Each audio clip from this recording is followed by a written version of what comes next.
following program is brought to you by Total Theater Online. The views expressed do not necessarily represent those of the staff or management of WGBB. You're listening to the station that serves your community, 1240 WGBB. And now it's time for Dave's Gone By with David Lefkowitz. Good evening, everybody.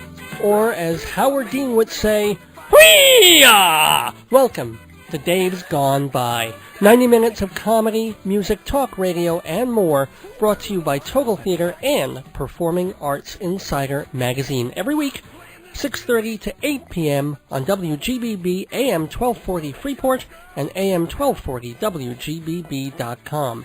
And this week, the letters GBB stand for Gala Birthday Boy. That's me, Dave Lefkowitz, radio personality, journalist, humorist, and birthday victim. Yes, it happened. I tried to turn the hands of the clock back. I tried hanging the calendar upside down. I tried putting a vacuum hose to the sand dial, but no luck, no use. I'm 40. 4-0, 4 decades, 2 score, quadra-deca. Last Friday, January 23rd, old Dave turned older Dave. I suddenly joined the generation that's closer to Mastodon Spears than Britney Spears. I'm more likely to be seeking wisdom from tombstones than the Rolling Stones. I can still wriggle into tight blue jeans, but I better be wearing Huggies underneath. Seems like only a week ago I was sitting in my social studies class. Now I need a class in social security. And I remember how much I used to hate getting a haircut. Now I wish I had a reason to. I remember when I'd sit in bed, eat potato chips, and watch cartoons. No, wait, I still do that. Just because I'm 40 doesn't mean I can't be an infantilized 40. Everybody else is growing up. I feel like growing down. Life is just too short to get older. Think about that one for a minute. George Burns once said, "You can't help getting older, but you don't have to get old." Of course, he was probably in his late 80s when he said it, and by the time he was in his late 90s, he was more likely to say, "Please, kill me, put me out of my misery," which God eventually did. But he was certainly an example to follow for the first 9 decades of his life, and if I was worried that it would all be downhill from here, that somehow I should have had all my best ideas by the time I was 20, and all my stability and success by the time I was 30, and all my children by the time I was 40, if not all my children, at least as the world turns. But no, that's not the way it works. At least, last week has really shown me that my life goes on at its petty pace, good and bad, but I'm luckier than most. I did a radio show last Monday night, and I get so much pleasure and satisfaction out of that. Not just from being on the radio, but also from putting the program together. I do a lot of the editing and the control room stuff myself on segments that are pre-taped. And when I hear it all cobbled into one 90-minute event, it's like finishing a jigsaw puzzle, like touching up that last corner of a newly painted room. And the best part is, everybody gets to share it. You finish a crossword puzzle on the train, you figure out that last clue, and you change one letter that seemed kind of wrong to one that's like 99% right, and you get that little smile on your face. You nod complacently. But you couldn't pay people to give a crap. I mean, maybe there's somebody sitting next to you, and they see over your arm, and they give you a congratulatory thumbs up. But they're just thinking, oh sure, the Daily News puzzle. Let's see Big Shot finish the Times puzzle. That's a challenge. But here, this is my forum. And I get the satisfaction of knowing that there are people out there listening, caring, paying attention, laughing at a good joke, shaking their heads at a bad one, pleased when I push the envelope, taken aback when I push too far. And somehow, the individual segments, the News Gone By, the World Weird Web, the Dave's Gone Cultural, they all add up to something bigger and stranger than any particular part of the show. And not to be pretentious or cliché about it, but life is like that too. I felt it at my 40th birthday party last Sunday, surrounded by friends and family. A small group, we kept it pretty mellow and intimate, but you start thinking about all these special, different people, things they've contributed to your life and ways you've enhanced theirs, hopefully. and somehow it all adds up to an existence, a sojourn on the planet. So I'm not going to dwell so much on the details of the party. I got some very nice gifts, some unusual gifts, which I was especially happy for. Everything from 3 pounds of gravlax, prepared specially by a good friend of the family, to a SpongeBob SquarePants computer game and pillow, to an amazing piece of Wesley Willis memorabilia, to a collage of old pictures, to a giant bag of adult diapers. A critic friend of mine, Simon Saltzman, went so far as to write a short play about a trip we'd all taken to to Ireland a few years ago. And he cast people in the part as me, my wife Joyce, and him and his wife Lucianne. Well, what a gift that is, to find yourself being part of someone else's creative vision. I mean, it was just a silly little sketch, but how fun is that? And one of the more fun things for me about the party was walking around with an audio cassette recorder, because I'm always thinking in terms of radio, and asking my friends and family to say nice things about me, which, to my amazement, most of them did. So I don't want to get too self-indulgent here. Well, yes, I do, just for a few minutes, but I figure it might be fun to share a number of these encomiums with you. Encomiums, encomiuses. Anywho, they're kind of fun. And after that, we've got a hugely packed show for you tonight. The news gone by, a birthday tribute to singer-songwriter Lucinda Williams, and a special guest, director and acting teacher who's been revered in the industry for more than 30 years. Terry Schreiber, founder of T. Schreiber Studios. He'll be on the phone to talk about directing on Broadway, running a theater school, his philosophies about acting, and also about the show he's currently directing at his theater, a revival of John Guare's Landscape of the Body, which is why this episode of Dave's Gone By is titled Landscape of the Terry. Terry Schreiber, our guest in the 7 o'clock hour on Dave's Gone By, will also have a ticket giveaway for a different show, one at Town Hall. We're really jam-packed tonight. In fact, let's do the ticket thing. Haven't done this in a long time, but I'm excited about it. A way to do something nice for loyal listeners. I have 2 pair of tickets to give away, so we can take 2 separate callers. The tickets are for an event February 6th, Friday night, February 6th. If you're going to call in, please check your calendar first to make sure you're available. Now, next Friday night at Town Hall in Manhattan, it's a tribute to tap legends featuring the next generation in tap. I mean, you might not know it, but there are a lot more young tap dancers out there than Savion Glover, and you can see a bunch of them next Friday at 8 at Town Hall. A group called the Young Hoofers will demonstrate the styles of past masters like Bill Bojangles Robinson, Fred Astaire, and Gregory Hines. There'll also be film clips of Gene Kelly, Jimmy Slide, and, I assume, the awesome Nicholas Brothers. There'll be live jazz from the Sidney Bechet Society Band, featuring trumpet player Byron Stripling and special guest Carrie Smith. She was featured on Broadway in the variety musical Black and Blue. Well, this is all part of a tribute to tap, Friday, February 6th. Now, folks, you can buy tickets for this happy town hall event. 212-840-2824 is the number for the town hall box office. 212-840-2824, or you can just go to Town Hall, 123 West 43rd Street, and buy tickets there without the service charge. But for 2 lucky listeners, you don't have to buy anything, because we're giving away 2 pair of tickets to this event, February 6th, a tribute to tap legends. And all you have to do is tap some numbers into your telephone. Just call the radio station. The first 2 callers win the tickets. The number, 631-888-8811. Area code 631-888-8811. Engineer Joe will take your name and contact information and tell you if you've won and how to get the winning tickets. 631-888-8811. Call now. No relatives or employees of the radio station, please. 631-888-8811.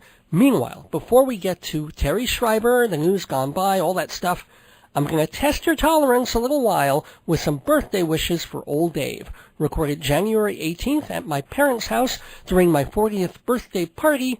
Hope you enjoy.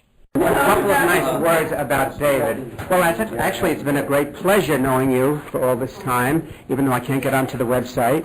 It's a very frustrating experience, but not knowing you as a good friend. I love Joyce. I think she's great. You made a good selection there. And what else can I say? Many, many more happy birthdays, healthy ones. Merci beaucoup. Thank you very much, man. Happy birthday, David. Who's this? Happy birthday, David. This is Piero. I'm sorry, I'm Piero. This is Piero, David. Happy birthday, happy 40th. Many happy birthdays to come to you. Thank you, man. And happy 38th birthday to you on the 23rd. Thank you very much. Thank you very much. Same day as yours. Yes, thank you.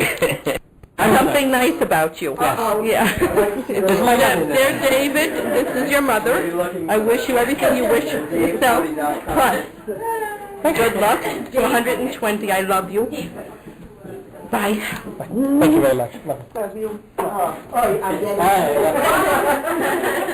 Your turn, Auntie. Oh, I can't talk. What is, Just say something decent.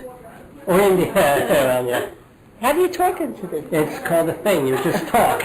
This is my aunt, ladies and gentlemen. She was born in 1800. She doesn't know from the little guy. It's called a tape recorder. It's going to be on the radio. Audio sound passes through this machine. David, darling, I'm so happy to be your aunt. I remember when I turned 40. And this was... Continue. It was a few years ago. Okay. And I had a lovely daughter at that time, and may you have the same. Happy birthday. Okay, we're not playing that one for sure. That's for sure. This is Leanne, my friend. Okay, I can hardly follow that speech by Aunt Esther, so I'll have to do something more modest. But all I can say is David and I have been friends for 13 years, I think. Has it been that long? It might be. And I'm on the brink of my 40th birthday, too, so I can know how you feel. I offer you all my sympathy and love, and that's it. Thank you. Thank you very much. Yay. Oh, I don't get a hug. I don't know where to start. All right. I'll get you. Jay Auerfeld. Dave, yeah, what is What is this? Just don't cover that with your thumb and you'll be fine. What is it? Okay, Dave. One word. Lefkowitz beautiful. Ooga. It's a compound word, but I rack my brain to think about you, and you're just beautiful. And through all the years, through all the events, through all the mischief, through all the mayhem, and all the mad ways that we try to make life special, I applaud your energy, your irreverence, and your affections. You're a good man. And I'm very proud to know you and to have always known you. What are you, 60 today? I'll see you in 60 years. From your mouth to God's ears. Thank you, Jay. Thanks, man. This is Scott. I'm supposed to say something nice about you? Oh, yeah, so just say something. I first met David Lefkowitz in the spring of 1938. Now, let's see. Dave, you should have many happy and healthy more healthy birthdays. This is a 40th. Well, it's really not, but it's coming up on your 40th. On the 23rd. Yeah. On the 23rd will be your 40th birthday, and you should live to be 120. So that means we got 80 more to go. Wow. Which would be really neat. And I just hope that we're all together to spend many more birthdays together. That's what I wish you. I wish you only the best, buddy. You know that. You're my brother, and I love you. Take care. Thank you, Scotty. Hey, Chip, Eric. We can send it on the radio? Maybe. Mike, right there. There's the Mikey. David, you're actually one of the very few, maybe 4 or 5 people I've met in my life who's actually an archetype. Whoa. Which was, there was Jay, there was Scott, there was George, there was Dave. You were always one of that very small group of people who sedimented my sort of worldview so early that whether or not we spent a lot of time together over during some periods of time, didn't really make a difference because David Lefkowitz was already always in there. Basically. Yeah, that's right. And seeing you more lately is really great. And I hope we get to do a lot more of it. Happy birthday. Thank you. Likewise. Likewise. Story? Go for it. Scotty again. Scott Rodolitz. Before I was asked to tell one of my most memorable David Lefkowitz moments, and I will tell one that's become legendary actually in my family. David and I worked together at one point in a gallery in Soho. And at one point I had, out of nowhere, a cousin of mine appeared at the gallery quite by accident. We didn't, no warning or whatever. My cousin happens to be a lesbian, and she came to the gallery and she saw Dave and I working there together, and she asked how long we've known each other. They said we've known each other since we were both in junior high school. And then Dave said, aside jokingly to her, in fact, we're lovers. And she said, oh, that's wonderful. And I said, no, that's not true. And they said, I'm just joking. But she actually has still believed it, so that since that time on, which is now about almost 20 years ago, probably yeah. About 15, 16 years ago, half of my family still believes I'm gay, and wonders why I'm married and how I have a child.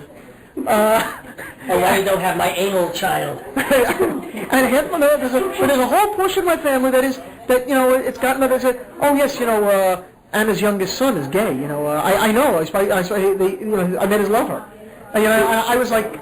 And this is something that will never go, it'll follow me forever. And thank you, David Lefkowitz. You're very welcome. Anytime. Say something nice about you. Yes, this is my cousin, Deborah O'Brien. Okay, Deborah O'Brien. What can I say about Dave? You're one and only cousin. I love you very much and wish you a very happy and healthy 40th birthday. Thank you. Thank you. You can tell she didn't practice much on this, but thank you very much. Thank you. You're welcome. Well, this is my Aunt Patty. You were such an adorable little boy. I absolutely adored you. Remember your first word that I taught you? Mrs. My aunt, she taught me the first word, which was? Aardvark. Because Judy had 2 nephews and a niece already, and I only had you, so you had to do something special. That's why. And it was also the first word in the dictionary. I mean, that might be why I picked it. Yeah. Well. But I stood over you for hours and hours and hours saying, aardvark, David, aardvark. And it was the first word you said. Cool. Thank you, Aunt Patty. Aunt Patty Pinkow, and that's my dad, Mr. Lefkowitz.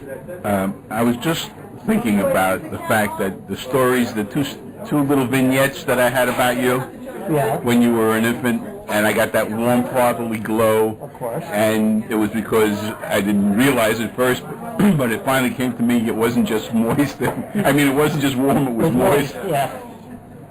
And then that time, a year or so later, and you were standing in front of me when I'm in my shorts on the sofa.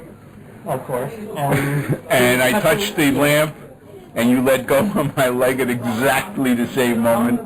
You thought you were getting electrocuted. And I thought I was getting electrocuted. It's a little change on Jenny Cavaliero's statement from Love Story. Love means never having to say you're sorry. Yeah. In your case, it was love means never having to say I'm soggy. Sorry about that. I think I'll go to my Uncle Lester now. Uncle Lester Pinkow, say something nice about me, or else. Something nice about you. God, I'm going to have to really think about this. Thank you very much. Give me a few minutes. I'm kind of talking. Well, my uncle, ladies and gentlemen. Thank you. Nice about you. Say something nice about me, Cousin Brent. I like watching you grow up, Bobby. That's my other cousin. That's it? That's it? Yes. I call you something, but this may go on the radio.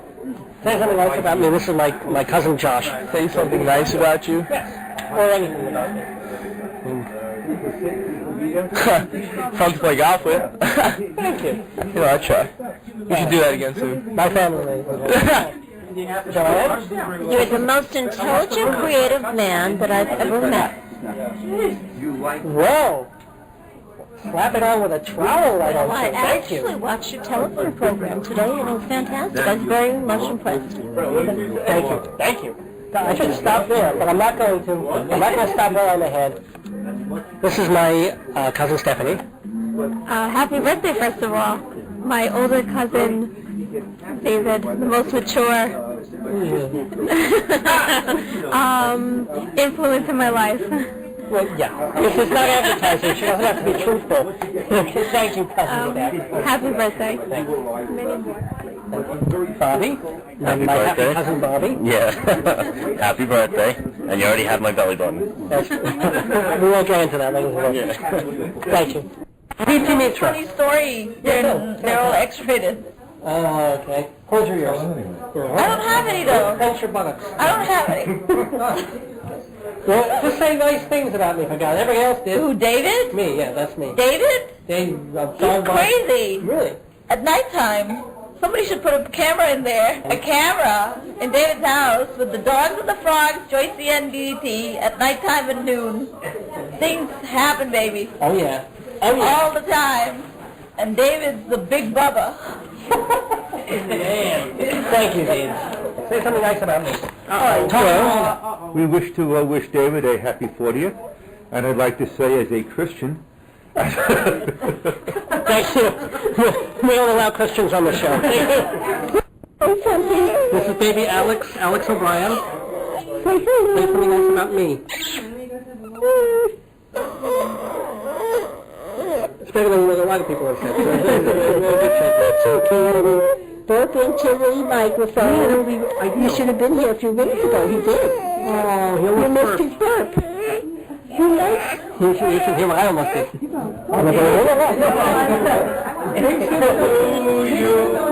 Happy birthday to you.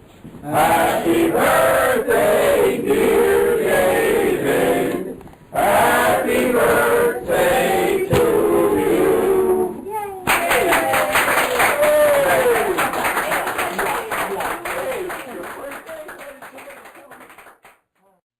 Birthday Madness from my family and friends, recorded 5 days before my birthday, featuring everyone from my mom and dad to my Aunt Esther, my Aunt Bonnie, my wife's friend Diditi, my good friends Chip and Jay and Leanne and Scott, my dad telling stories about how I urinated on him. Yes, I may be 40 years old chronologically, but when you're with family, you really go into that matrix thing of a holographic universe. You may be 40, but you're also age 10, age 20, and age 1 all simultaneously. In fact, last year on my birthday show, I was even lucky enough to recreate the moment of my birth. It's a very mystical thing to do. Kind of a sick thing to do, really, but we won't get into that.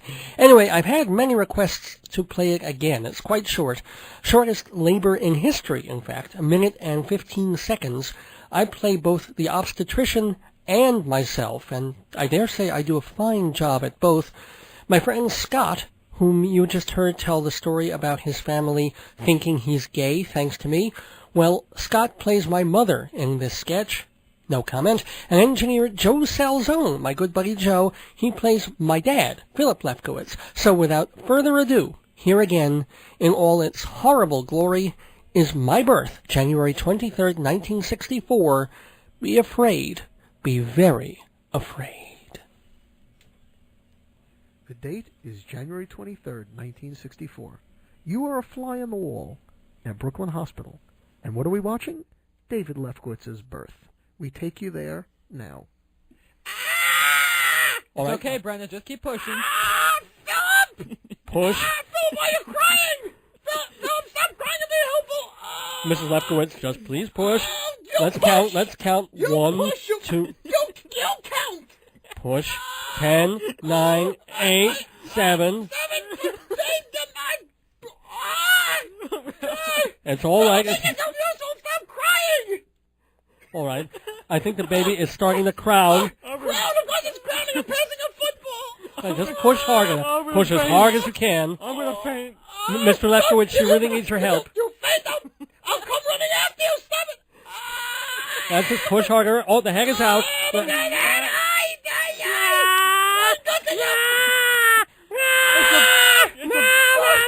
It's a boy. It's a boy. Oh, be careful. No, he's very slippery. Don't drop him. It explains so much, doesn't it? My Birth, recreated by Scott Rodolitz, Joe Salzone, and yours truly on this post-birthday episode of Dave's Gone By on AM 1240 WGBB Freeport and AM 1240 WGBB.com. We're calling it Landscape of the Terry because we have director and teacher Terry Schreiber visiting by phone in just a couple of minutes. And before that, just a couple more orders of business to get this show rolling. First of all, a big overall thank you to everyone who made my 40th birthday party and then my 40th birthday on Friday so special and so unique and so full of love and affection. Second of all, this program is rated DGB-13. That's the Dave's Gone By equivalent of PG-13, which means we try to watch our P's and Q's and stay away from X so we don't get in trouble with the FCC. But even so, we sometimes say things to make parents go, oh, or gee, or what the L. So the kids can listen, but just be cautioned that this is not a show for children. It's a show for 40-year-olds who want to feel like children, only not the pimply ones who take earache medicine. Okay, third order of business. Thanks to everyone who called in for the town hall tickets, and congratulations to the lucky winners. Fourth of all, I was digging through the archives and found a birthday gift, must have been from 1992 or 93, again from one of the people you heard on the party tape before. Now this is wicked cool. I'm just going to play an excerpt. It's a sound collage, kind of like something you hear late night on WFMU. And it's amazing because it mixes the audio from a yoga relaxation tape, Silence of the Lambs, sound bites from television, weird noises, echo effects, and the Jerry Lewis Telethon, with Jerry and Sammy Davis Jr. doing their thing at their absolute stickiest. Well, my good friend Jay put it together with Scotty, and was never meant for airplay, so I hope they don't mind if I play a musical selection from it. It's a real hoot. Maybe I'll play the rest of the tape next year for my birthday salute then. So here is a blast from my past, finishing up my self-indulgent birthday salute. It's Jay Auerfeld over a decade ago with a sound collage and a birthday song. If you think I do some weird stuff, listen to this. I cannot begin to think of how many singles I've recorded in the last 35 years. This is possibly the worst piece of musical crap I have ever heard in my entire life. Really? Well, Stevie Wonder wrote it. How the hell do you like that? Okay, if you're such a maven, if you've made 50 albums, and you can't begin to count how many singles you've made, why not pull from that vast array of magnificence and pull something out that we both know that you feel would take the place of that magnificent thing that didn't do so swell? Would you trust me to pick out something that cooks and sweats? Of course, man. I dig that all the way, Jack. Let's go. Groovy. Groovy. I have to talk that way to you.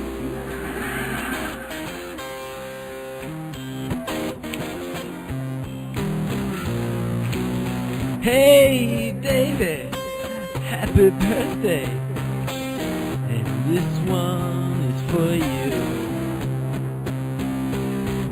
Hey, Dave, woo, happy birthday, this one for you.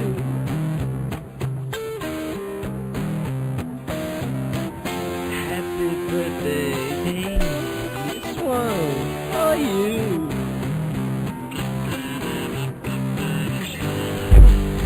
Now, David, baby, you know I missed your birthday, yeah, but there's a couple of things I can say.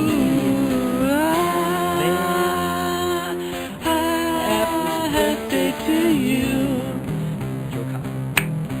Yeah, David, baby.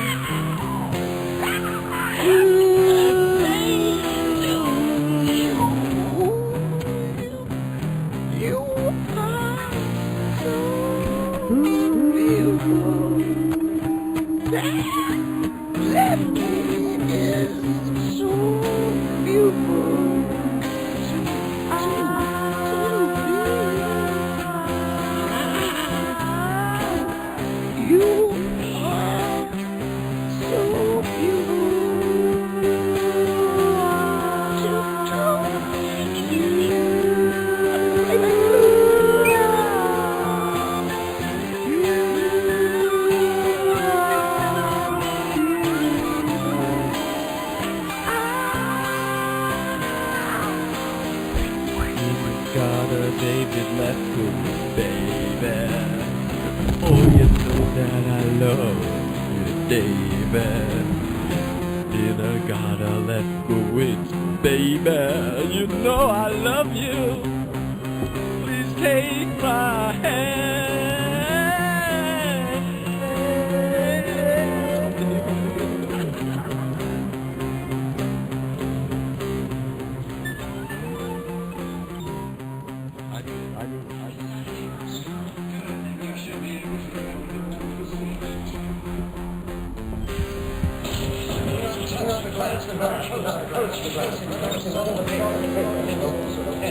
No staples or paper clips on his paper. Here's the sliding tool carrier, no exceptions. If he attempts to pass you anything, do not accept it. Do you understand me? I understand, sir.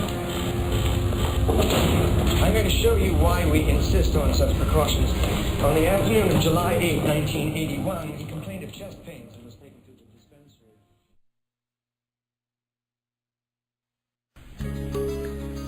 Start with mulligatawny soup, then try an appetizer of tandoori quail, have a tasty garlic naan, and the main course of lamb kebab, prawn masala, or buttered chicken, topped off by a glass of mango lassi. Hungry? Then visit the Tandoor Grill.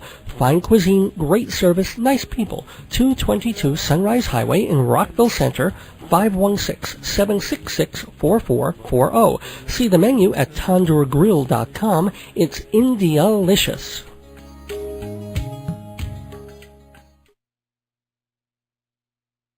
Thanks for listening to that incredibly self-indulgent but great fun birthday tribute from all my family and friends.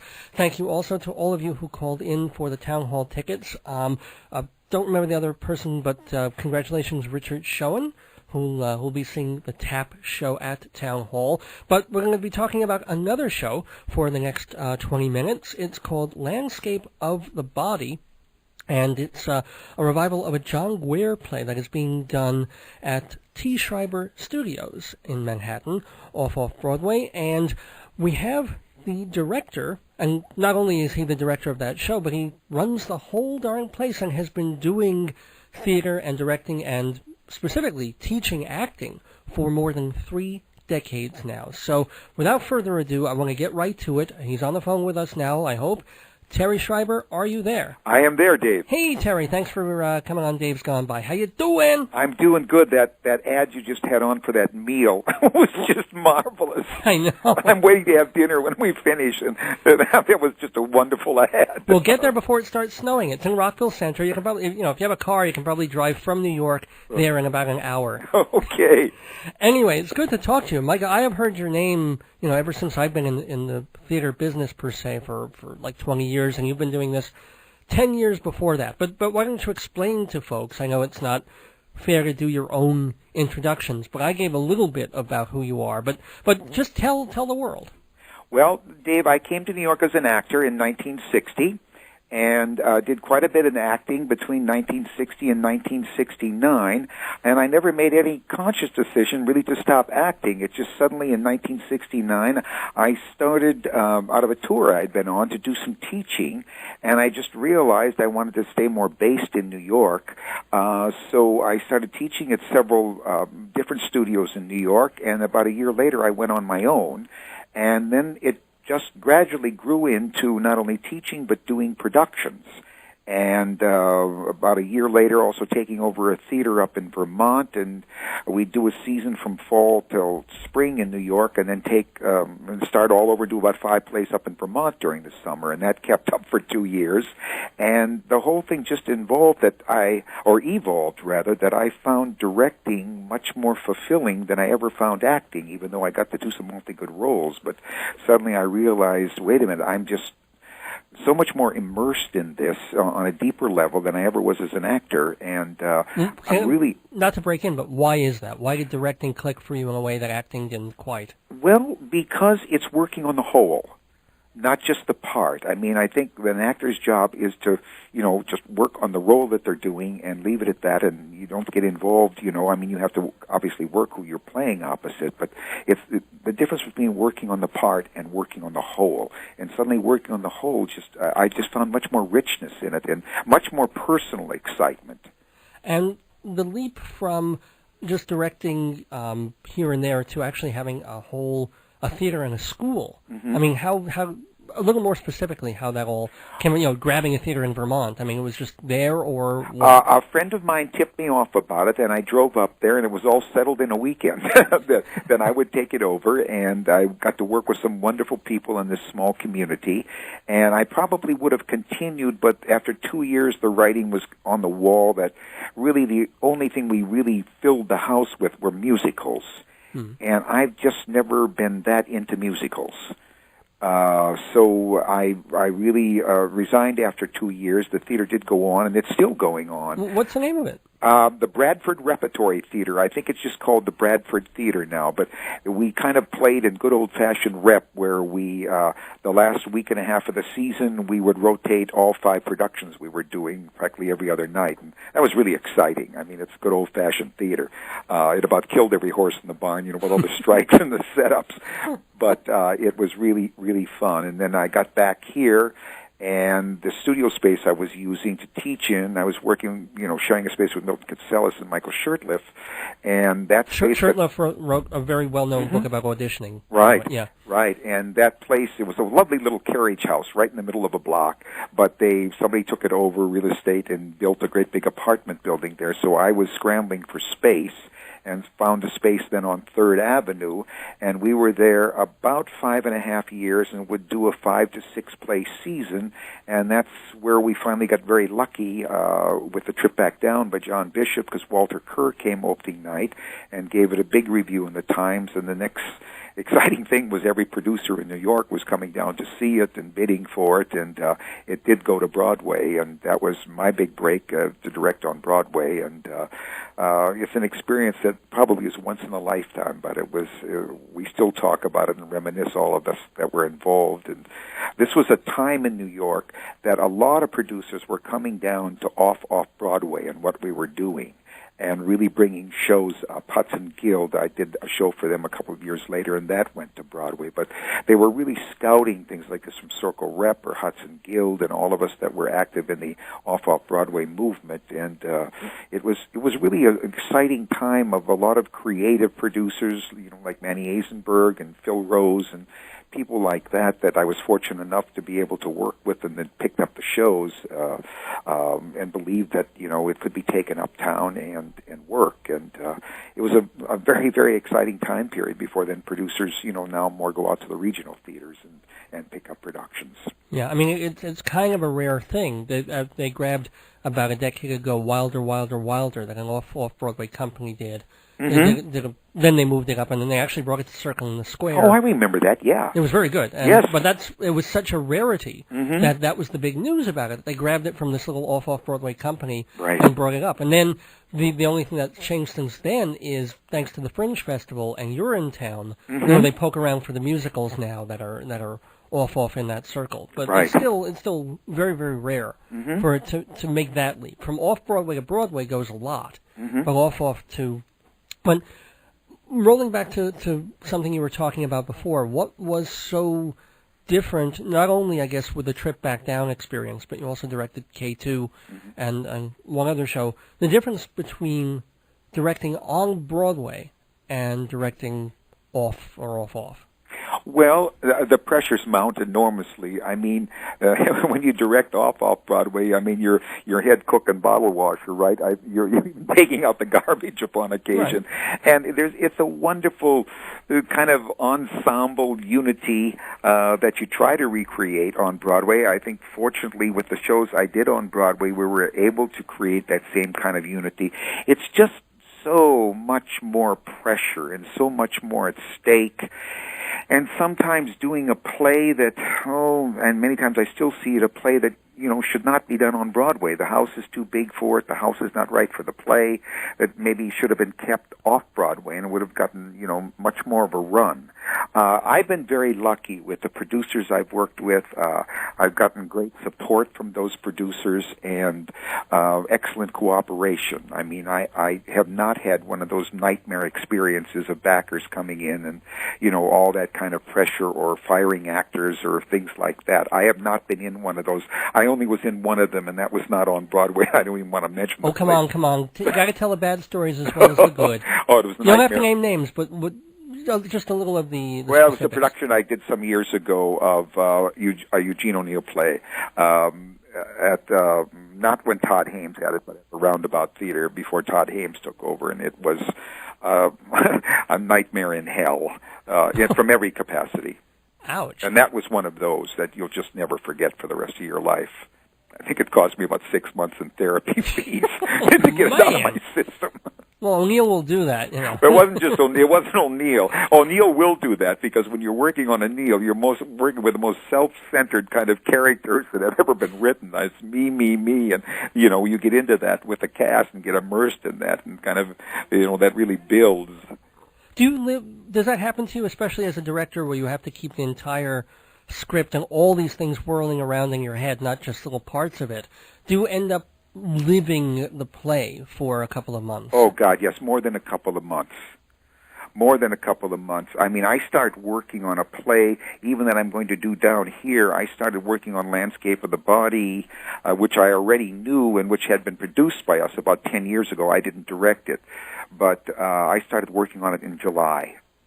Wow. And it's that immersion process, that you read it and reread it, and then I start doing my production book and exploring that, doing all the research. I love to get all the past reviews to see, if there's a consensus of opinion of what worked and what didn't work. Sometimes you really get, pay attention to that. Right. But do you, actually, I want to... Yeah. Oh, God, 3 different questions I want to ask at once. But do you read reviews when you're doing the piece, or do you wait for your own reviews until the run is over? I usually read the reviews while the play is running. I know a lot of people don't. I guess I'm curious, and I want to find out what the person's opinion was. I mainly gather, like when I'm working on a production, I usually go over to Lincoln Center and gather the reviews, of a previous production of it, just to see what I can learn. Many times I will go over there and look if they have a film on file, especially when I've been doing a Chekhov or an Ibsen or something like that, just to see. I know I'm going to go my own way with it, but I also, if it's somebody that's directed it that I really respect, I like to see what they've done. Speaking of what they've done, maybe the people who are listening to the show, because this is not a theater show per se, it's more of a comedy, talk radio, music, and everything show. So people may not be all that aware of who John Guare is. He's best known, obviously, for penning 6 Degrees of Separation. And also he wrote The House of Blue Leaves and 4 Baboons Admiring the Sun and the book for the musical Two Gentlemen of Verona. Mm-hmm. People will probably be less familiar with Landscape of the Body. So why don't you tell us just a little bit about, what it's about? Well, it's a lovely play that I was really searching for something to do that I really wanted to do this season. I started to think of landscape again because the play has always haunted me because it really deals with dreams and memories and random violence. It deals with New York City in the 70s, the West Village in particular, which was kind of what the East Village has become now. And it was a whole world that was a meaningful world for me in the 70s when Trip Back Down happened, and I have an off-Broadway theater, everything like that. So there was a lot of meaning. I also love John's work. There's a wistfulness in it. There's such a compassion for humanity in his work, even though, some of the work gets dark. There's a wonderful thing about the inordinate beauty of innocence in this play and how dangerous that innocence can be. I think it's a play that deals with the family and the need and the desire and the dream to have a family. The other elements, I just think the beautiful thing is about, for all of us, about our need to dream and to make those dreams come who. And I've always been drawn to that, even if there's something, maybe one of my favorite things I've ever done was the Iceman Comet, but even those dreams they're filled with a hopeless hope, the dreams. But the important thing is to dream, and I think John really stands for that. He also covers our craving, for celebrity. And, how we all want to end up in People's Magazine, maybe for 5 minutes. He covers so many areas like that, and this whole play touches me deeply on all the things we do to survive the inevitability of our death. And there's wonderful humor in the play, and I really feel John cares so much about humanity. It's like he creates, a blue sky up there, and kind of a dark earth sometimes. Has he been involved in this remounting at all? We've corresponded. He really helped us with a particular song, because there's a number of songs in the play, and a song that, thank God, he said what he did, because the musical director and I were completely misinterpreting the song. And he gave us an idea, and I took off on an idea he gave me, and the ballad, it's a ballad that right now I just want to say thank you, John, for that tip. I hope he will be coming to it. We've invited him to be our guest, he and his wife, on our opening night, and we are honoring him this year with our gala. We're honoring John Guare. Excuse me, are you still there, David? Yeah, well, I'm here. Yeah. We're honoring John Guare as well as Ellen Burstyn this year. Oh. And you worked with some pretty well-known people, yes. Both on and I guess off Broadway as well. Mm-hmm. Any good specific memories or Oh, I have wonderful memories going way back to Trip Back Down with John Cullum, who was just a gem. I mean, it was my first shot uptown, and to have somebody like John to work with, I will never forget that. People will best know John Cullum from Northern Exposure, but he was also in Urinetown for about a year and a half. Yes, so. And he won a Tony for Shenandoah. Right. Of course. And my long association with Betty Buckley has been a joy. I first worked with Betty and Celeste Holm up in Buffalo in a play, and Betty and I really have been fast friends. She teaches here at the studio. We've been friends for over 20 years. Wow. And some people like that. It was thrilling to work with Edward Norton for 4 years and see what happened to him. It's always wonderful with somebody like that comes in and is so focused and talented beside, but they're so focused, nothing gets in their way.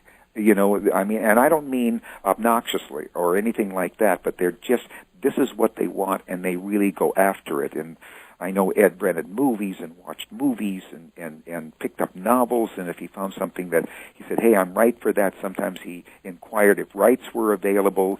I know he was tracking down All the Pretty Horses for a long while, and I wish he would have gotten to do it because he would have been marvelous in it.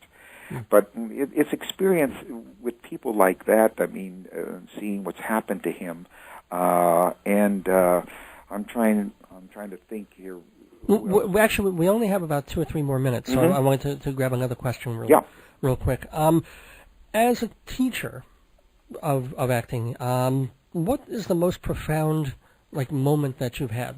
Something where something clicked, or you got through, or something amazing happened? Well, I think any moment, Dave, where an actor makes a major breakthrough, it's so exciting to be on the other end of that and see the joy that the actor's found, the light bulb that has gone on for the actor about the work and the understanding of the work, and then where the actor goes from that, or getting an actor to take the risks, take the chances, not just play it safe. And when they do, the joy in taking those risks, and when they make that deep inner connection, and it's not just something off the top of their head, but that they start to understand the work and really demand of themselves work on a much deeper, richer area. That's what's exciting. And I had a Friday class last week that we were working dominantly on Harold Pinter, and I'm very excited because Pinter has given me permission to do 2 of his plays next year. But the first 4 scenes from Harold Pinter, it was just thrilling to be in that class. Okay, I've got one more question for you, and then we'll definitely tell everybody again about Landscape of the Body, so everybody goes to see it. But I ask this of everyone I talk to: the funniest or the strangest or worst experience you've ever had directing or just being involved in a theatrical production? Oh, when we had the little carriage house on East 84th Street, you had to come through a tunnel. We were doing The Time of Your Life by William Saroyan, and my designer had designed a San Francisco honky-tonk that you walked right into and across through the sawdust to the seats. And one Saturday matinee, because it was a little space backstage, and we had about 30 actors in it. John Bishop directed it. I produced it. I gave people permission to come late if they weren't on in the first act. So at intermission time, my society lady came through the tunnel with a guy. And, you know, came time for the second act, and everybody went in, and the guy was still standing outside. And I said to him, would you like to go in and be my guest? And he said yes. And he goes in, and blackout. And the lights come up, and he's sitting at the table with Marielle, with that famous Marielle Josie, Mrs. Matchley-Witz's, you know, they're guessing. And the girl playing Marielle looked at him and said, excuse me, sir, I'd like to be left alone. And he goes up to the bar. Well, it's 1937, so there was a sign, you know, a shot, 25 cents, a beer, a nickel. And John had blocked a lot of traffic coming in and out, sailors, prostitutes, and so forth. And this guy standing at the bar, there was no place for me inside, so I was watching it through a window, and I thought, oh, my God. And he ordered a beer. So Fred, playing the bartender, gave him a beer, and he was watching this scene going on. I thought, if he opens his mouth, I've got to go in there and get him out of here. And two of the hookers came in, and he was standing where they were supposed to be, so they each got on each side of him, and each girl had about 40 miles of cleavage that he was looking down. So he's standing he was there a happy guy, his beer, and then he turns around and orders another beer. The actors backstage thought I sent some guy in just to keep them on their toes. And they were cracking up backstage. And Fred finally leaned down to him and said, you're in a play, you know. And then the guy finished that beer, and he walks out, right? And he comes up to me, and he said, are you the owner here? And I said, yes. And he said, I really like this place, but I got to let you know you really watered down your drink. And after the show, Fred came up to me. He said he gave me $10 and told me to keep the change. He said he took out a wad of bills that would have choked a horse. Whoa. And I said to the actress afterwards, I said, I thought that was your boyfriend. And she said, did you look at him? He didn't have any teeth. He followed me from the White Tower 2 blocks away. What do you think I go out with? Well, you had a roll of bills. You don't know. I don't know if he was some sailor on leave. I don't know who he was, but that's my favorite. Well, thanks. That's about as good as it gets. Oh, God, it was funny. Anyway, Terry, I've got to wrap this up, but I want to remind everybody, please, to go see Landscape of the Body. It opens on January 29th, and it runs through February 22nd at your place, T. Schreiber Studio, on 151 West 26th Street. And I think tickets are cheap at like $15, so there's really no excuse not to see it. Tickets are also available at 212-352-3101, 352-3101 for Landscape of the Body. Terry Schreiber, I've got to have you back on because this was just not enough time. Thank you, Dave. But thank you so much for calling in, and hope to talk to you soon. Good. I really appreciate it, and I hope you will enjoy the play. Thanks, man. Okay. Thank you, Dave. Bye. Bye-bye. Did you know Dave Lefkowitz of Dave's Gone By is not just a radio personality, he's also a playwright, and his book, Marriage, Babies, and the End of the World, is filled with the same humor he brings to his show every week. Funny, sad, and true. At only $20 hardcover, $12 trade paperback, Marriage, Babies, and the End of the World makes a great gift. So get your copy today. Call 516-295-1511. That's 516-295-1511, or email davesgoneby@aol.com. Welcome back to Dave's Gone By on AM 1240 WGBB Freeport and AM 1240 WGBB.com on this Monday, January 26th. Time for the News Gone By, a look at world and local events of the past week from a 40-plus perspective. In political news, talk show hosts and pundits and columnists all got their jollies last week, making fun of presidential candidate Howard Dean. Dean, of course, once the front-runner, suddenly found himself jockeying to stay in the top three, and he gave a speech after the Iowa caucus to rally the troops. Instead, he ended up scaring the children with his gravelly voice and war whoop. Now, this only fed into the perception of him as a man who can't rein in his emotions and might come off as a little too immoderate to be a national leader. I don't know. Everybody's pouncing on this guy for a silly little shriek, as if that had any bearing on anything relevant to anything. But I think once the chuckles die, Dean might actually gain from his goof. He was always about being different, being more human and spontaneous from other candidates who all blended into each other, and since this is a television campaign, as all campaigns are now, look at some of the most popular people on TV. Homer Simpson, Richard Simmons, SpongeBob.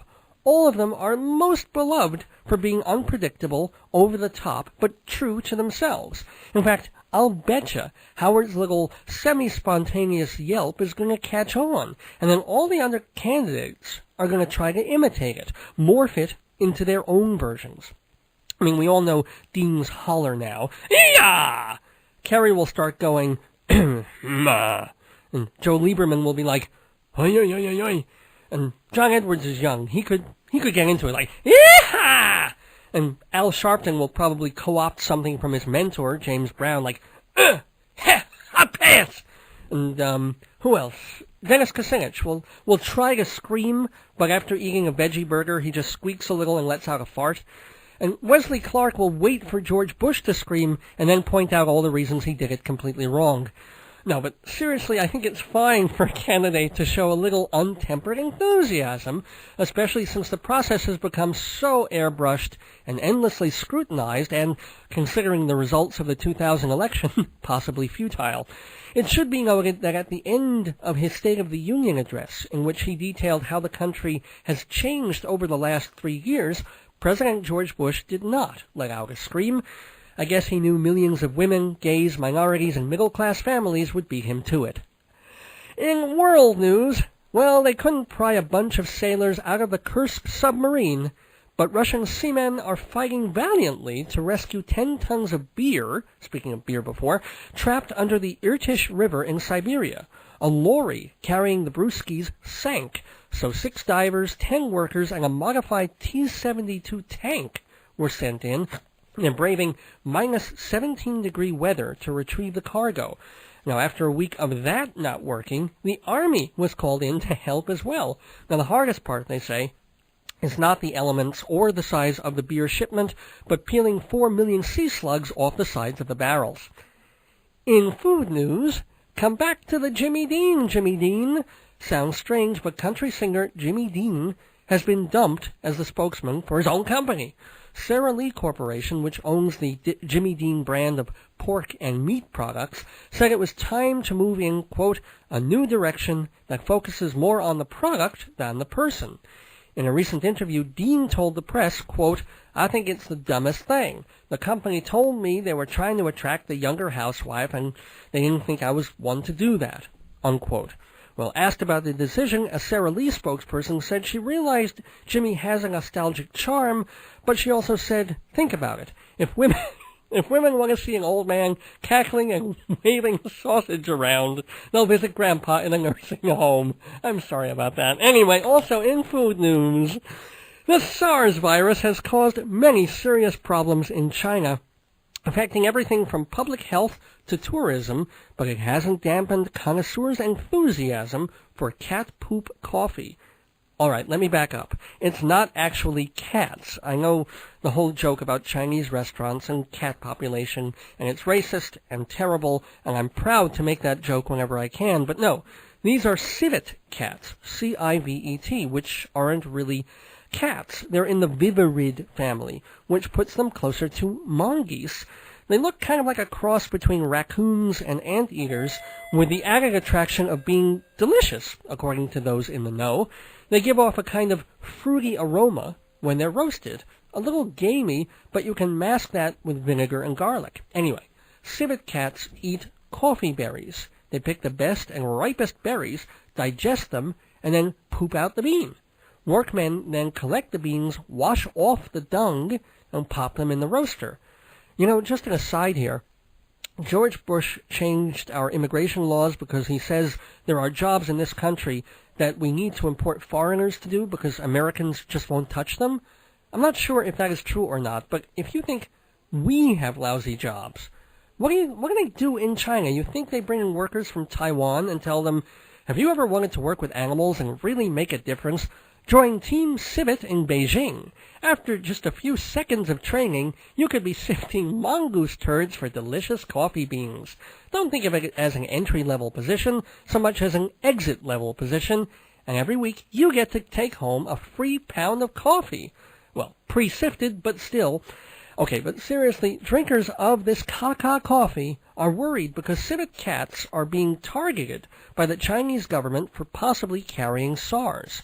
Thousands of the animals are being exterminated, which could send the price of the coffee soaring or make it unobtainable.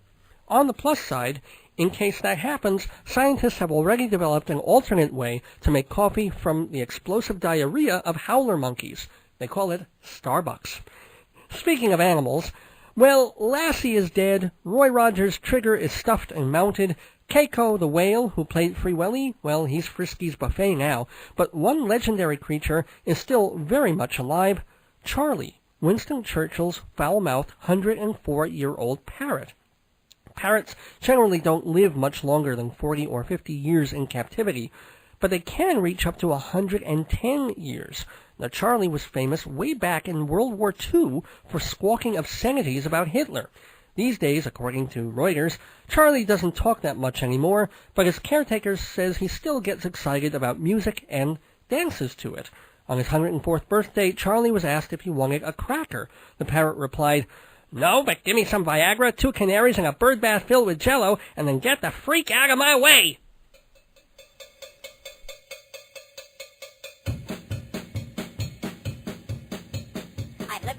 I've lived in a home. I traveled in trailers when I used to roam. But now in these places you won't have me yet, 'cause I'm happy I live in a split-level head. I do what I want to, no worries, no cares. If anyone bugs me, I climb little stairs, way up to a level where astronauts tread, 'cause I'm happy I live in a split-level head. It's your tiny nothing, I couldn't care less. I don't rush for buses and trains are a mess. There's no one to care for, I don't make a bed, 'cause I'm happy I live in a split-level head. I like how I'm living, I'm nobody's slave. My head's above water, so don't make a wave. There's no door to lock and no dog to be fed, 'cause I'm happy I live in a split-level head. So why should I move when the neighborhood's right? No taxes to pay and no landlord to fight. Now I call this living once more as I said, 'cause I'm happy I live in a split-level head. Now you keep your ulcers, your ills, and what's new? You sure couldn't have them and live like I do. You think I have problems, but you do instead, 'cause I'm happy I live in a split-level head. I live with 2 people, I like both of them. He likes both of me and I like both of him. They're my alter egos and to them I'm wed, 'cause I'm happy I live in a split-level head. There's no civil status in my neighborhood. It's that kind of thinking that keeps it so good. I don't take the lead, but I like to be led, 'cause I'm happy I live in a split-level head. So why should I mark when And speaking of split-level heads, in medical news, a team of international doctors will visit the Dominican Republic next month.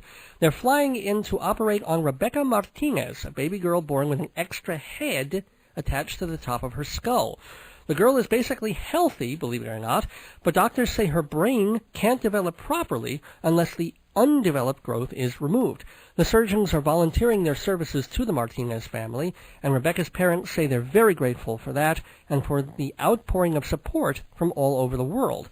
They did get offended, though, at the Dominican Baseball League when they overheard several ball players mention how much they hated double headers. Yes! Yes! Yes, it's the comedy bell. The bell that signals the days gone by. Bad pun of the week. Every week we make a play on words so foul, so off base, that you can't help but balk as your heart comes to a short stop. Yes, we take you out to the bell game with the Dave's Gone By Bad Pun of the Week. So get your batter up, because here's the pitch. Dave's Gone By is the place to advertise your product, event, or service, because people are listening all over Long Island, all over the tri-state area, all over the Quindeca state area, any place that gets live streaming audio on the internet. Those listeners tune in every week, every Monday, 6:30 to 8 p.m. to hear what I have to say. And if part of what I have to say includes your company or your business, well, they'll hear that too. Now, I can't guarantee that people who hear about your store, your product, or your personal service on my show, I can't guarantee they're going to go out and buy it. But you know what? If they don't hear about it on my show, I can absolutely guarantee that they won't buy it. How could they? They don't know who you are, what you do, how well you do what you do.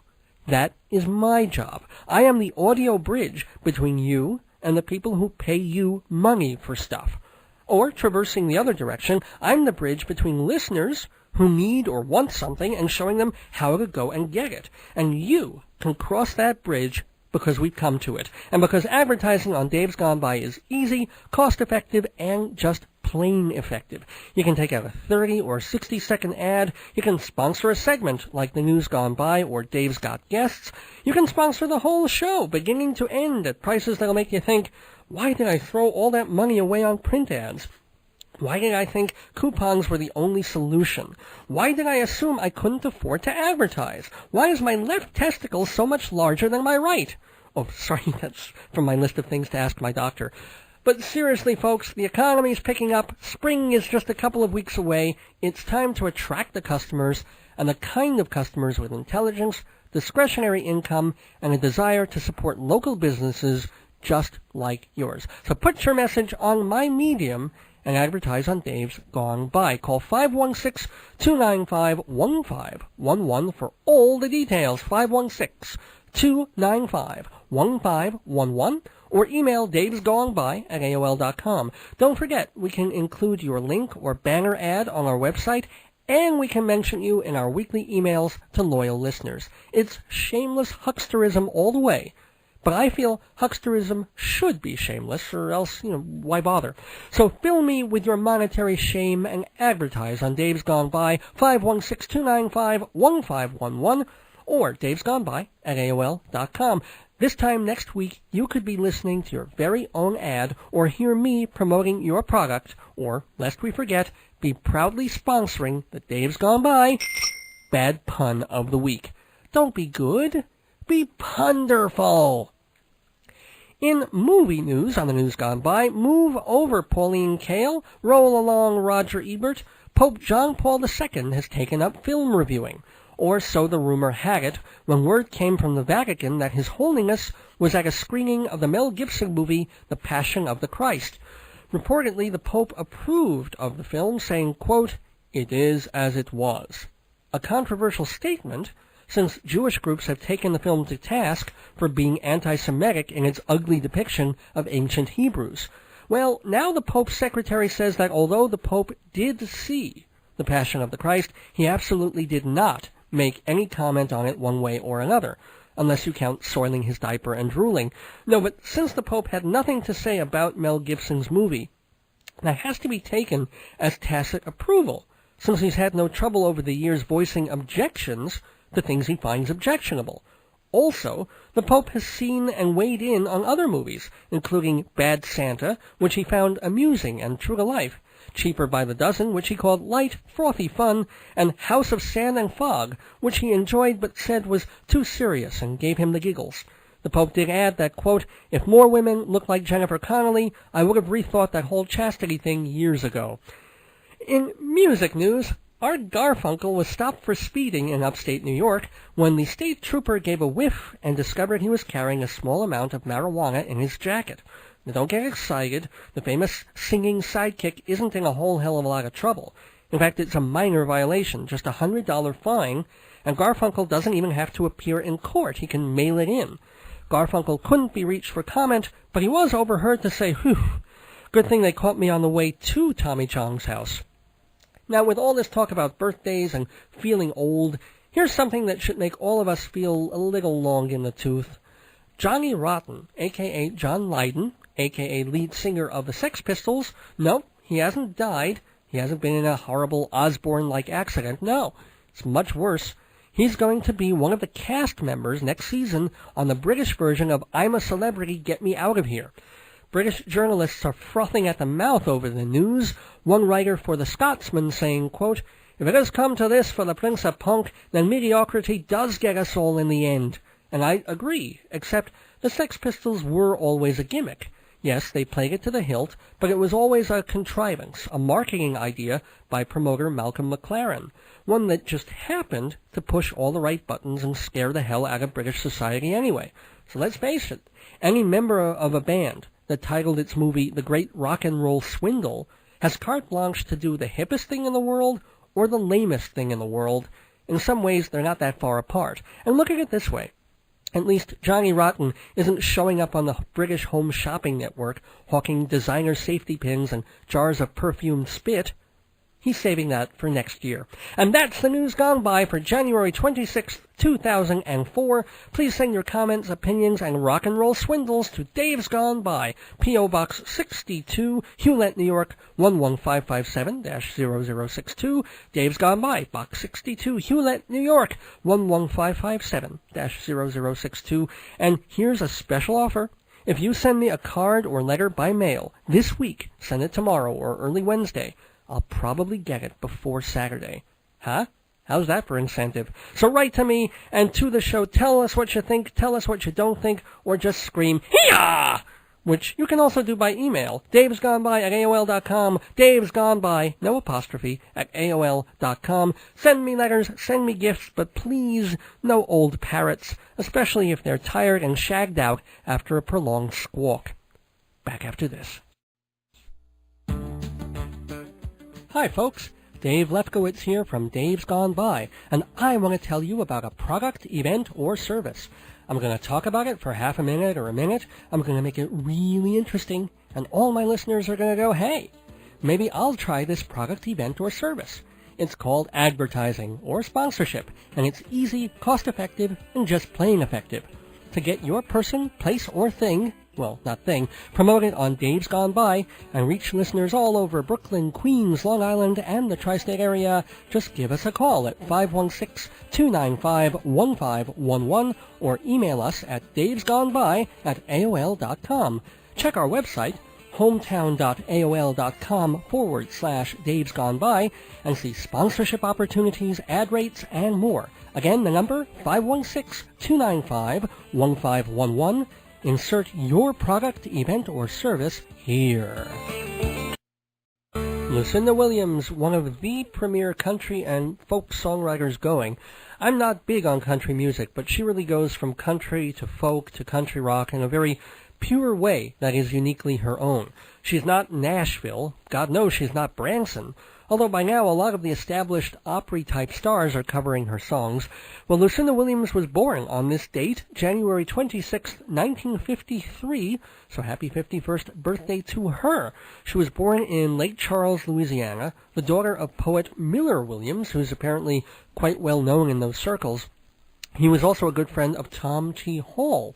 Anyway, Lucinda picked up her first guitar when she was 12, and a couple of years later was making the folk circuit. For a while, she was part of the Houston scene that included Nancy Griffith and Townes Van Zandt. Then she moved over to Mississippi, where she cut a couple of really old-school folk blues albums. She kicked around a few more years until releasing the well-received Lucinda Williams album on the Rough Trade label. Well, that put her on the verge of a major record deal with RCA that collapsed, leaving her without a new album for another 5 years. Typical record business madness. But when she did put out that album, Sweet Old World, everybody pretty much knew it was an instant classic, and that got her a major label deal for her next album, Car Wheels on a Gravel Road, which gave Lucinda her second Grammy and national prominence, and the song we heard to open the segment, Drunken Angel. She's released 2 more good albums since then, and is now one of the most critically acclaimed singer-songwriters of our time. I still think the Sweet Old World album is the pinnacle of her career, just a collection of amazing and catchy and lyrical and touching songs, quite a few of them about untimely death, actually. People thought the songs were about a close relative, but in fact they were about a family friend. Anyway, for newcomers to Williams, the title track is as good a place to start as any. In an interview with VH1, Steve Earle ranked Sweet Old World alongside Hank Williams' I'm So Lonesome I Could Cry and Bruce Springsteen's Used Cars as among the saddest songs ever written. I wouldn't go that far, but if you hear it in the right mood and in the right context, it's up there. I also want to send condolences out to my next-door neighbors, Jeff and his wife Shirley. Jeff lost his dad last week, so my sympathies, of course. Here's to happier and better days ahead. Well, I am just about birthdayed out, but I want to thank everyone, as I did last week, for making my own birthday party so much fun. I hope you enjoyed the clips I played earlier in the program. Special thanks to Scott Rodolitz, Jay Auerfeld, my mom and dad, my aunts and uncles, and, of course, my beloved wife, Joyce, who had this closing birthday message for me. This is David's wife, Joyce. I'd like to read a song from Mr. Rogers. someone David's very familiar with. It's called It's You I Like. And this is for David. Honey, it's you I like. It's not the things you wear. It's not the way you do your hair. But it's you I like. The way you are right now. The way down deep inside you. Not the things that hide you. Not your toys are just beside you. But it's you I like. Every part of you. Your skin, your eyes, your feelings. Whether old or new. I hope that you'll remember, when you're feeling blue, that it's you I like. It's you yourself, it's you. It's you I like. Am I a lucky guy or what? And I'm especially lucky to have you as listeners to this program every week. Lucky to have engineer Joe Salzone. Listen to Joe's many different programs on WGBB. Your World, Sunday nights at 6. He's also on Sunday nights and Monday nights at 11. So stay tuned for that. He's got the TV show, Long Island Cable, Channel 20, Sunday afternoons at 1. They've repeated the same show twice for 2 weeks, and I've been on them, so I'm thrilled about that. You going to do that again next week, Joe? He's shrugging. Could be. So tune in next Sunday afternoon at 1, Long Island Cable, Channel 20. And you can also hear Joe Monday nights, 6 o'clock, just before Dave's Gone By, starts at 6:30. Oh, listen also to Bonnie D. Graham and Long Island's Dating, Friday nights at 6. And don't forget Mark Torres and the gang at Comic Book Novice, Thursday nights at 9. And have your taste buds listen to the Tandoor Grill, 222 Sunrise Highway in Rockville Center. You'll call it the Taste Bud Grill when you eat there. See their menu at tandoorgrill.com. Not tandoori. Tandoor, leave off the last I for Indialicious. Also, a couple of special thank yous this week. Thank you to Scotty Rhodes and Kerry Smith for all your help. I want to remind folks that a tribute to Tap Legends happens Friday night, February 6th at Town Hall on West 43rd Street. For tickets, call 212-840-2824. Congrats to the people who won tickets tonight. I'm hoping to rustle up another pair to give away next week, so do tune in. Many thanks also, of course, to Terry Schreiber. Great talking to him, and hope to have him on again soon. He's just really fun and interesting. And go see Landscape of the Body. It's the John Guare play, and it starts this Thursday. Runs through February 22nd at T. Schreiber Studios. That's T. period. Oh, I didn't get to ask him why he initials his first name like that. Anyway, 151 West 26th Street. For tickets to that, call 212-352-3101. I'll read that again, 212-352-3101.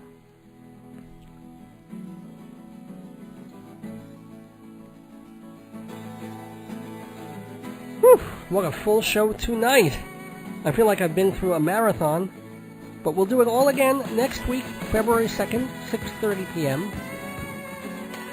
I don't even know what we're going to do next week. That's one of the beauties of this show. We just try and do some little different things so that if you tune in and you don't like what you're hearing, you tune in 20 minutes later and I'm doing something completely different. And whoa! And like I'll skip a CD occasionally, just like that. There we go. Gosh, I guess the water boy spilled water on the seat. That was a terrible joke. I'm just vamping here. I've got like an extra minute or two. We'll listen a little bit. This is, of course, the water boys doing Van Morrison's Sweet Thing. Drink the clear, clean water for to quench my thirst. And I will watch the ferry boats and they'll get high. I'm still here. Against the blue ocean, against the moral sky. And I will walk and talk in gardens all wet with rain. I just got the signal from Joe that I've got 2 minutes left, so I'm really going to vamp. Not for all the two minutes, maybe like a minute and a half. How did I run so early on this? Because it was neck and neck there, and then when Terry and I were talking, now Joe is signaling me to wrap it up. Let's see what else can I tell you folks? Tune in next week, 6:30 p.m. Make sure you're getting this show both on your regular AM 1240 WGBB radio and live streaming on AM 1240 WGBB.com. So if you're not on Long Island or goes out of your area or the signal's not good, you can listen on the internet.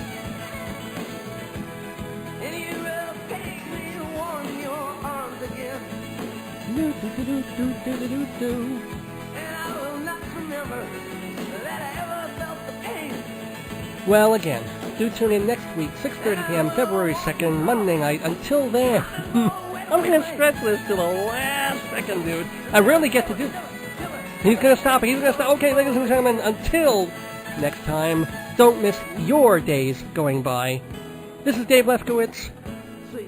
A sweet thing. Good night, you sweet old world. And gone by.